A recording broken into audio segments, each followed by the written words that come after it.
dekat kasih-Mu Bapa,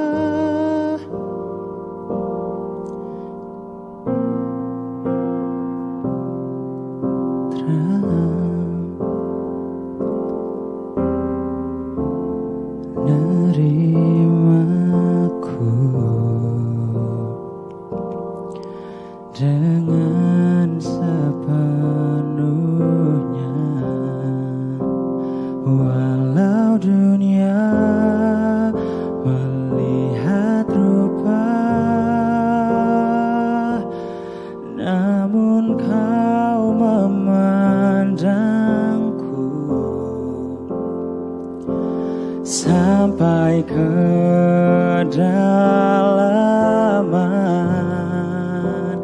hatiku.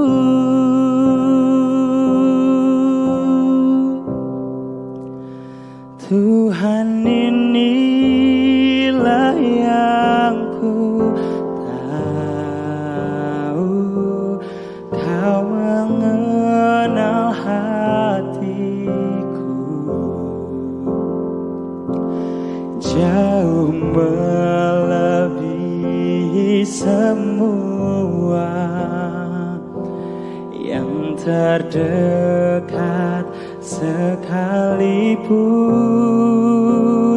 Tuhan, inilah yang ku mau, Kau menjaga hatiku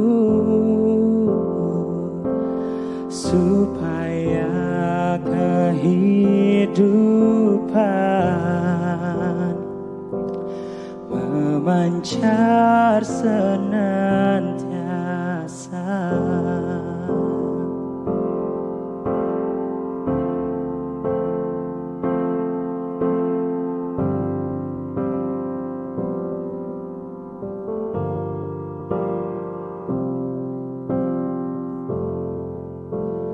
Hanya dekat kasih-Mu Bapa, jiwaku pun tentram. Engkau menerimaku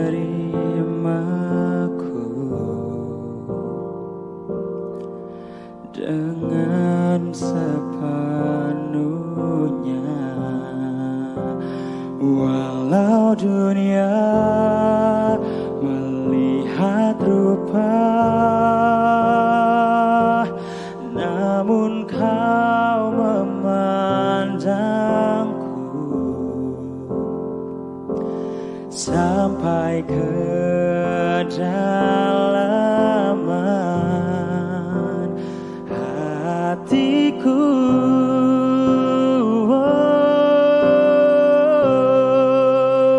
Tuhan, inilah yang ku tahu, Kau mengenal hatiku jauh melebihi semua yang terdekat sekalipun. Tuhan, inilah yang ku mau,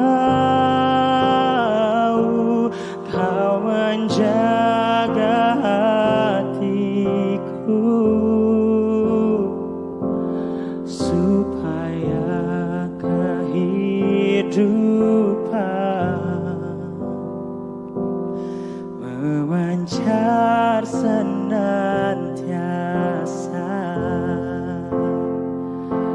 supaya kehidupan memancar senantiasa.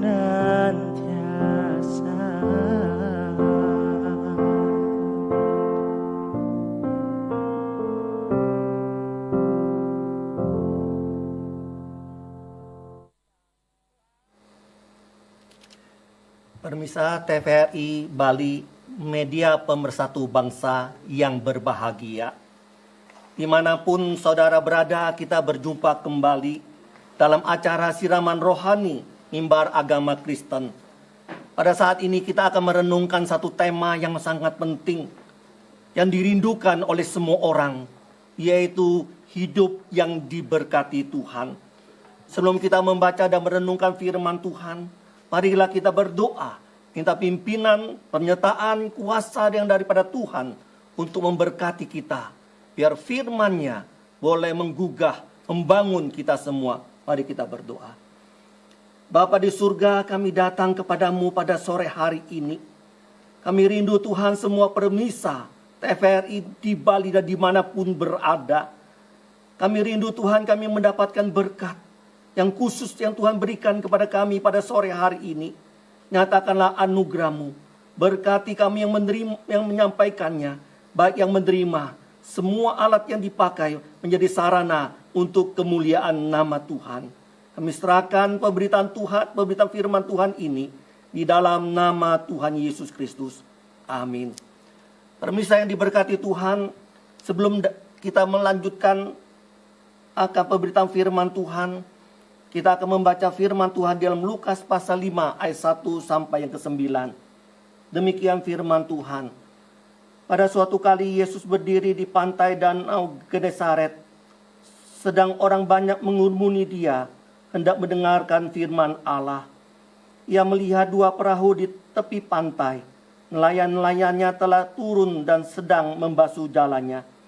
Yesus naik ke dalam salah satu perahu itu, yaitu perahu Simon, dan menyuruh dia supaya menolakkan perahunya sedikit jauh dari pantai. Lalu ia duduk dan mengajar orang banyak dari atas perahu. Setelah selesai berbicara, ia berkata kepada Simon, "Bertolaklah ke tempat yang dalam, tebarkanlah jalamu menangkap ikan." Simon menjawab, "Guru, telah sepanjang malam kami bekerja keras, dan kami tidak menangkap apa-apa. Tetapi karena engkau menyuruh aku menebarkan jala juga." Dan setelah mereka melakukannya, mereka menangkap sejumlah besar ikan, sehingga jala mereka mulai koyak. Lalu mereka memberi isyarat kepada teman-temannya di perahu yang lain, supaya mereka datang membantunya. Dan mereka itu datang, lalu mereka bersama-sama mengisi kedua perahu itu dengan ikan, hingga hampir tenggelam. Ketika Simon melihat hal itu, ia pun tersungkur di depan Yesus dan berkata, "Tuhan, pergilah daripadaku, karena aku ini seorang berdosa." Pemirsa TVRI yang setia, kita mungkin sering bertanya kepada diri kita, bertanya kepada orang lain. Mungkin kita juga bertanya kepada Tuhan, kenapa dia berhasil? Kenapa dia diberkati, sedangkan saya tidak? Padahal sama-sama kita pintar, sama-sama tekun, sama-sama rajin ibadah, sama-sama pelayanan, sama-sama percaya Tuhan. Kenapa bisa berbeda? Apakah Tuhan pilih kasih? Pemirsa, jika kita mengalami hal itu, tentu bukan karena Tuhan pilih kasih. Bukan karena Tuhan membeda-bedakan kita. Bukan. Dia diberkati, aku dia diberkati, aku tidak diberkati. Tentu ada sebabnya. Tentu ada sesuatu yang salah dalam hidup kita. Mari kita mencari jawaban hal ini. Di dalam Lukas yang kita baca, menceritakan tentang penangkapan ikan. Ada penangkapan ikan yang pertama, ada penangkapan ikan yang kedua. Saudara, kita melihat penangkapan ikan yang pertama itu gagal, tidak berhasil. Satu ikan pun tidak dapat. Sedangkan penangkapan ikan yang kedua itu berhasil dapat banyak. Dan memanggil perahu yang lain untuk mengisi ikan-ikan itu lagi. Saudara, kalau kita melihat penangkapan ikan yang pertama itu gagal. Walaupun kalau kita melihat mereka sudah tepat waktunya. Pada subuh hari mereka menangkap ikan. Lokasi yang tepat, tetapi mereka tidak mendapatkan ikan. Penangkapan ikan yang kedua dilakukan pada siang hari. Waktu yang tidak tepat. Di lokasi yang jauh. Mungkin lokasi yang salah. Secara manusia itu tidak mungkin dapat ikan. Apalagi ikan yang banyak. Tetapi kenapa penangkapan ikan yang kedua bisa dapat ikan berlimpah-limpah? Kenapa penangkap ikan yang pertama tidak dapat sama sekali? Why? Apa perbedaan tangkapan ikan yang pertama dengan tangkapan yang kedua? Padahal danaunya sama, perahunya sama, jalannya sama, orangnya sama. Apa bedanya? Mari kita lihat perbedaan. Perbedaan yang pertama, tangkapan ikan yang kedua, ada hadirat Allah. Tuhan Yesus hadir dalam tangkapan ikan yang kedua. Sedangkan penangkapan ikan yang pertama, Tuhan tidak ada di sana. Itulah yang Tuhan Yesus ingin tampilkan, tunjukkan kepada orang-orang saat itu dan kepada kita. Tanpa kehadiran Tuhan Yesus, semuanya akan sia-sia. Walaupun sudah pengalaman, walaupun sudah hebat, walaupun lokasi sudah tepat, tetapi tanpa hadirat Allah, semuanya akan gagal. Kenapa banyak orang bekerja, buka usaha dengan pengalaman yang segudang, banyak dengan perhitungan yang matang, tetapi masih gagal? Karena tidak menghadirkan hadirat Allah dalam usaha dan pekerjaannya. Pemirsa yang diberkati Tuhan, saya ingin memberikan satu rumusan kepada kita semua yang sangat penting. Jika kita dekat dengan Allah, maka kita mengalami hadirat Allah. Kalau kita mengalami hadirat Allah, maka kita mengalami kuasa Allah dan mujizat Allah. Amin, saudara.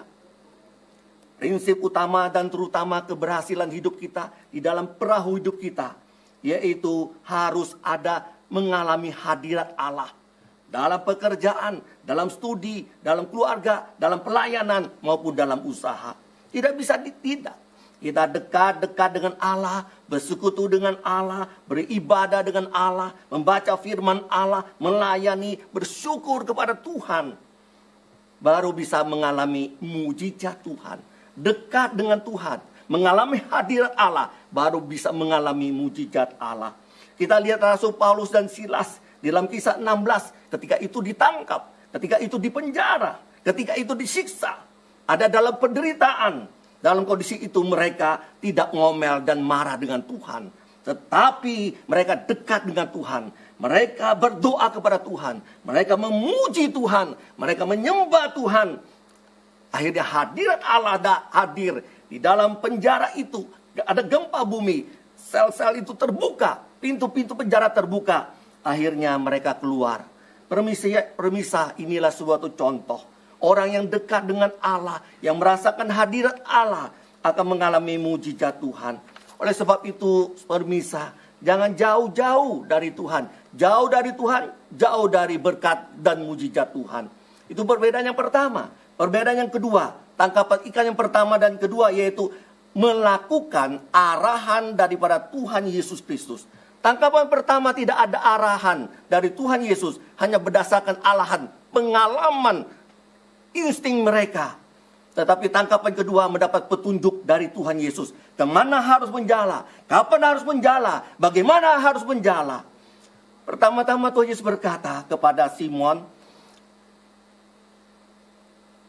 Simon, kita ke tempat yang lebih dalam. Secara manusia itu sudah siang hari. Itu sudah tidak ada ikan. Tetapi Petrus, Simon taat. Kita lihat lagi. Ayo Simon, kita tangkap ikan ke tempat yang lebih dalam lagi. Simon dalam kondisi lesu, capek, sepanjang hari sudah menangkap ikan. Tentunya dia merasa, ya sudahlah, untuk apa gunanya. Tetapi saudara, dia tetap taat pada arahan Tuhan Yesus. Saudara yang dikasihi Tuhan. Kemudian Tuhan Yesus berkata, tebarkan jalamu di tempat itu. Akhirnya mereka menebar jala itu. Akhirnya mendapatkan ikan yang banyak dan banyak ikan. Saudara yang dikasihi oleh Tuhan. Apa artinya bagian ini saudara? Allah ingin mendemonstrasikan kepada kita. Mengajarkan kepada kita setiap pimpinan, setiap petunjuk Tuhan pasti tidak salah. Pimpinan Tuhan pasti membawa berkat bagi kita. Amin. Kita lihat kisah pasal 16. Di mana Rasul Paulus ingin pergi ke Frigia. Ingin pergi ke Britania. Tetapi Tuhan bilang jangan ke sana. Tuhan bilang ke Makedonia saja. Akhirnya dia dekat dengan Tuhan. Oke, saya akan ke Makedonia. Di sanalah dia pergi. Di sana dia melakukan pelayanan. Disitulah mereka mengalami berkat Tuhan. Melihat kuasa Tuhan. Pekerjaan Tuhan semakin besar. Dan nama Tuhan dipermuliakan. Saudara yang dikasihi oleh Tuhan. Itulah bagian yang kedua. Jika kita ingin berhasil, kita taat pada petunjuk dan pimpinan Tuhan. Yang ketiga saudara. Perbedaannya penangkap ikan yang pertama dan yang kedua, yaitu percaya pada pribadi Yesus Kristus. Perbedaan yang ketiga, yaitu tangkapan ikan pertama dan yang kedua, yaitu percaya pada pribadi Yesus Kristus. Di dalam ayat 5, dalam Lukas yang kita baca, Petrus berkata, karena engkau yang suruh, karena engkau yang perintahkan, maka aku pergi menjala ikan itu. Karena engkau. Apa arti kalimat ini saudara? Kalimat ini menunjukkan satu keyakinan yang begitu kokoh kepada pribadi Tuhan Yesus. Karena engkau yang menyuruh. Karena engkau yang menyuruh, maka semuanya tidak akan pernah sia-sia. Karena engkau menyuruh, pasti ada sesuatu yang terjadi. Bagi manusia itu mustahil, tetapi bagi Allah itu mungkin. Saudara yang dikasihi Tuhan, ini penting bagi kita. Kita belajar dari Rasul Petrus dengan rendah hati. Dan dia begitu percaya kepada Tuhan. Akhirnya dia melakukan. Marilah kita mempunyai sikap seperti ini. Jangan percaya kepada kekuatan kita, kepada pengertian kita, pada pengalaman kita, kehebatan kita, jabatan kita. Malahan kita harus akui Tuhan. Kita trust kepada Dia. Maka kita akan mengalami mujizat Tuhan. Kita lihat Daud ketika melawan Goliat. Saudara, kita tahu Goliat itu siapa? Yang hebat berperang, pahlawan perang. Daud siapa? Yang kecil yang belum berpengalaman perang. Dia berani melawan Goliat itu. Yang berbagai tinggi besar, berbaju jubah, pakai topeng pakai pedang. Tetapi Daud berkata, kamu datang melawan aku dengan pedang, dengan tameng, dengan pengalamanmu, dengan kehebatanmu. Tapi aku datang melawan engkau dengan kekuatan Tuhan, dengan perisai Tuhan, dengan anugerah dari Tuhan. Akhirnya saudara sekali ketepel, langsung dia mati. Saudara yang kekasih di dalam Tuhan, marilah kita semua yang diberkati Tuhan, kita belajar dekat-dekat dengan Tuhan, menghadirkan hadirat Allah, melakukan arahan petunjuk Allah, dan percaya kepada Dia. Biar firman hari ini boleh menjadi kekuatan bagi kita, yang memotivasi kita. Saya rindu semua boleh diberkati Tuhan. Amin. Mari kita berdoa. Tuhan, berkatilah kami semua. Kami rindu diberkati oleh Tuhan. Biar kuasa-Mu hadir di tengah-tengah kami. Ajarkan kami dekat-dekat dengan Tuhan. Menghadirkan Tuhan. Melakukan petunjuk Tuhan. Dan percaya sungguh-sungguh kepada pribadi Yesus Kristus. Dalam nama Yesus kami berdoa. Amin.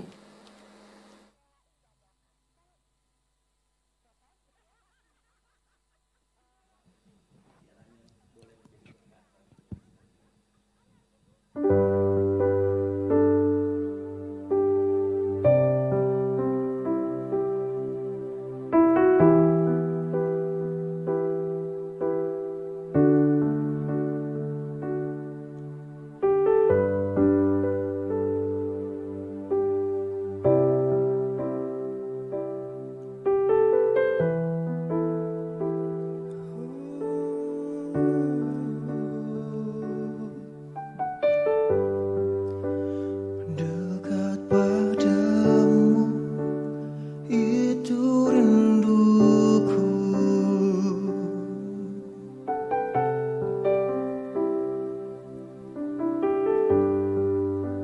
Setiap kataku kau pun menunggu.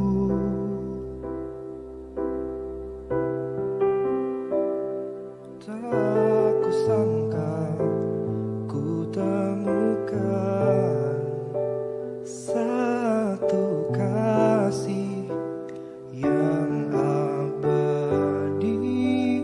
Kini ku datang dan ku bawa hidupku.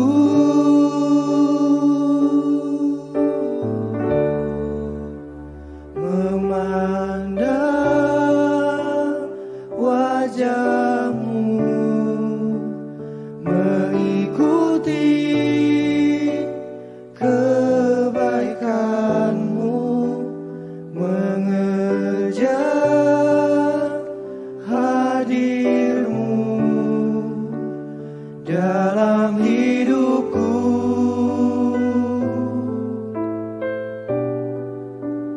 Membawa sembahku, menyatakan kebesaran-Mu, mengejar hadir-Mu dalam hidupku.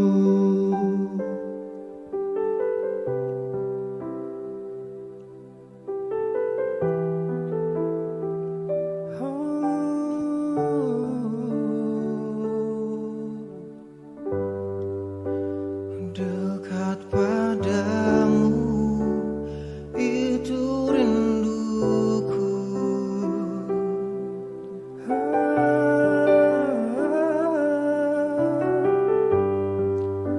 Setiap kata